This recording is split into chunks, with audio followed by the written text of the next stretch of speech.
Okay, so this video right here is about the potential of Satou Sabally, Alyssa Thomas, and Khalil Copper playing all on the same court together.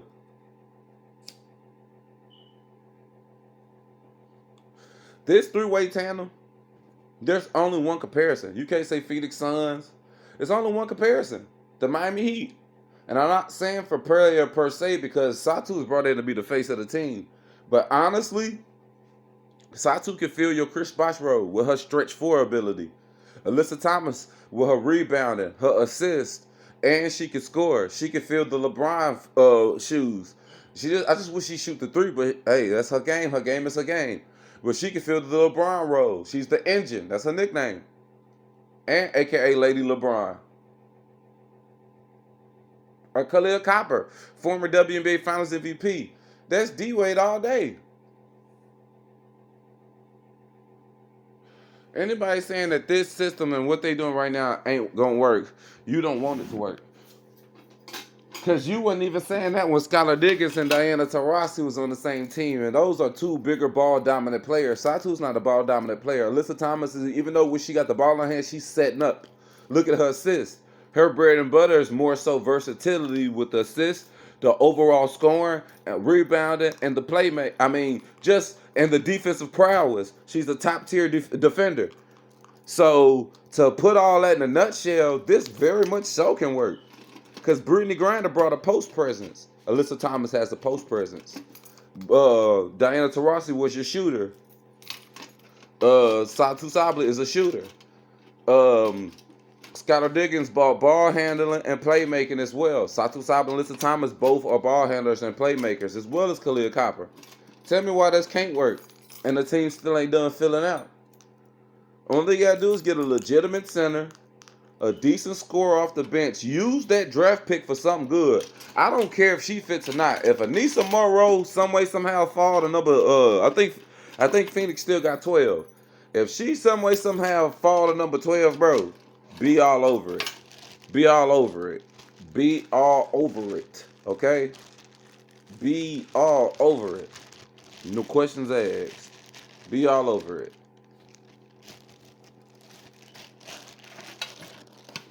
I'm so happy for Satou. Talking about, oh, she went for the facilities.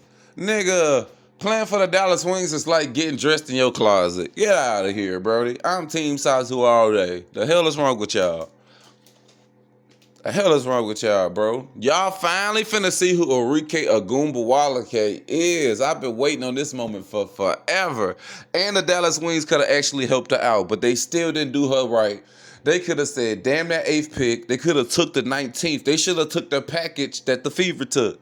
Why? Because Arike's a ball hog and she don't play legitimate defense. She can play enough to, if she's guarding you and you moving off the ball or whatnot, and she's rubbing you, like rubbing off the defender, kind of like riding you to the hole a little, she could get a quick block and get a quick steal or whatnot. But at the end of the day, she's already small for her size. She's not a legit defender. Then she's playing the 2. They got 6'4" people playing the 2. DeWanda Bonner can legitimately play the 2.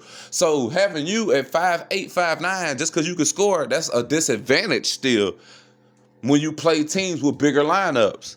But y'all gonna see who Arike Ogunbowale is. And y'all better pray, if you're a Arike fan, that number 8th pick is not AZ Fudd. Because if they get AZ Fudd, they're going to run that girl out of town within 1 year. I promise you they is. Y'all going to see how inefficient she is, how selfish she is, how much a ball hog she is, how she the face of the team, and yet she's still not even a team player. She's a me first player. Want to get her numbers. Satou was the team first player. Arike was, the way Dallas looks at the team, Arike is their Michael Jordan. Satou was the Scottie Pippen. Even though she was just as much an MVP candidate, I've never seen Arike as an MVP candidate. That's the funny thing about it. Satou Sabally made WNBA first team. I've never seen Arike on the first team, if I ain't mistaken, ever.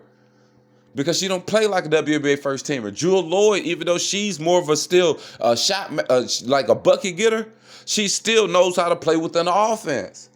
When you play with people like Stewies and Sue Birds, even though you know you can get yours, you still know that they're good enough to get theirs too. So you know how to play within a team. Satou's not vocal. So even though Arike and Satou are still like equals on talent levels, if I'm not telling you, hey, get me the damn ball, you gonna still take over enough shots than what I am, and it's gonna be okay to you, and I might not say nothing about it. And that's what happened. You ask any of our players, you watch any of the moments when anything goes down, watch any of the games, Satou was the team leader. Ask any of the players when they speak about what pulls them together, keeps them through, who they talk to, the contact, the whole, it's Satou, bro. Arike just there to get buckets, bro. She's a pure ball player, and that's it. And ain't nothing wrong with that. Everybody ain't built to be a leader and bring the team together, and some people's only do good enough just to keep themselves afloat, and that's okay too. But when you're the face of a franchise, you kind of do got to lead too, bro. You kind of do got to lead too, bro.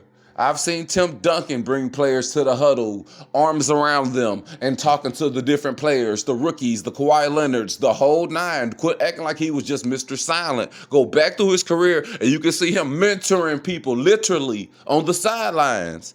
I'm not going, bruh. The face of the franchise should be a leader as well. And Arike's not a real leader. She can lead by example, I suppose, but when you down 30 and you happy to get 25, that's not no real leader, bro.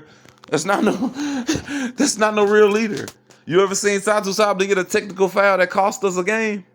I've seen Arike get plenty of technical fouls, kicking the ball, want to play soccer, knowing it's basketball. If you want to kick a ball that bad, wait till halftime. Go do it in the locker room.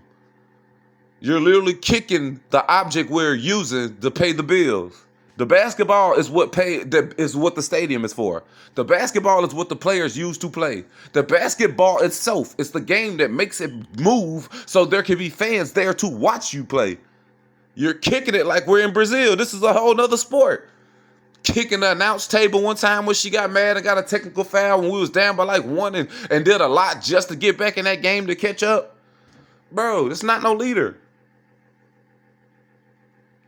Skylar Dick is a better leader than Arike Ogunbowale is, and she gets all this heat because she's switching teams and ended up in bad situations. Sometimes people just end up in bad situations, bro. Just because you volatile, bro. The woman got pregnant, bro, and her team left her hanging, dog. And I get it. It ain't on the team to be like, oh, whoop-de-whoop. But to check in on one of your star marquee players, bro, quit playing, bro. That's almost equivalent. When a female is carrying another body in their womb, that's more equivalent of a man. Just say if a man got into a car wreck. You mean to tell me if this was LeBron James or Steph Curry, this teammates ain't checking on them?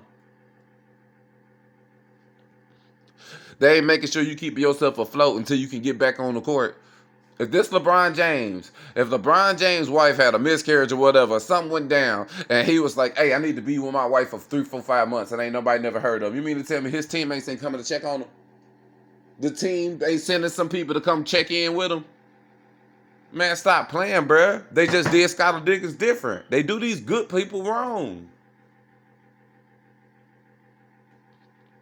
So then you got to be overly vocal. Then you got to seem like you always going against the grain. So when somebody look up, when the finger all the way gets said and done, the finger gets pointed at you. I can't even name, what was her, Nagamye Yamdichi bullshit? The Phoenix Murphy old coach with the short hair. Listen to this. If I'm in an all-star game, say me and you on the same team, right? Me and you on the same team. You don't get picked for the all-star team, but I do. Our coach goes public and says, because you didn't get picked in the all-star team, not me. We still got one of us representing the team. She said, because you did get picked in the all-star team, there shouldn't even be an all-star game. I get how hard you're trying to go for the other said player, but look at the slap in the face that you're giving the other said player. And that's when Skylar Diggins tweeted, reposted what the fucking coach said and put a clown emoji. Because you are a clown. What am I, chopped liver? And that's why I never wanted Skylar Diggins to go to that team. Because if they weren't just going to outright win a ring from the top, from the door, she was always going to be look like she was carrying bags for the older player who already won a championship. And then because she already won for Phoenix, everybody was going to take Diana's side regardless. And you got to think about it. Diana Taurasi was my original favorite player until her character started getting shown over the years. So this ain't got nothing to do with the black man ride with a black woman or none of that. No. Diana T was my first original. Like, I grew up watching Lisa Leslie, but in the WNBA, Diana Taurasi was my first favorite player, bro. Back when she used to have long hair and act feminine and whatnot. But she still was my favorite.